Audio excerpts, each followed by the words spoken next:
सो अब आ जाते हैं हम क्वेश्चन नंबर 40 पे। इसमें दिया गया है the sum of first 14 terms of the AP is this one and its first term is 10, find its 25th term.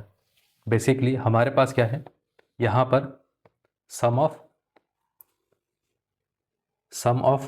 First कितना दे रखा है, उसने कहा है कि सम ऑफ फर्स्ट 14 टर्म्स कितना दे रखा है 1505।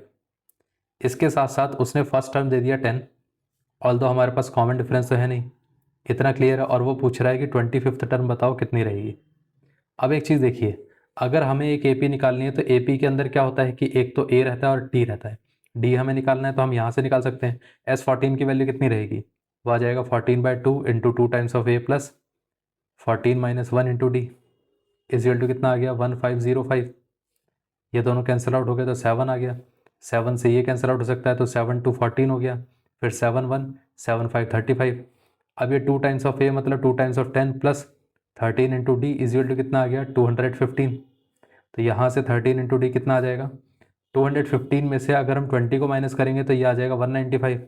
अगर हम 195 से इसको कैंसिल आउट करेंगे तो 13 1 13 हो गया, यहाँ पर 65 बचा। 35 से 13 इंटू 5 कितना रहेगा 65, तो ये डी कितना आ गया 15 आ गया।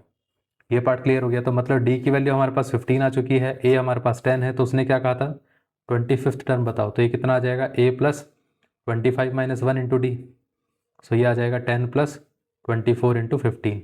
अब 24 इंटू 15 कितना रहता है, तो अगर हम इसको ध्यान से देखें तो ये कितना आता है 360 आता है कि नहीं आता है, ये पार्ट क्लियर है। तो यहाँ पर ये कितना आ जाएगा, ये आ जाएगा 370।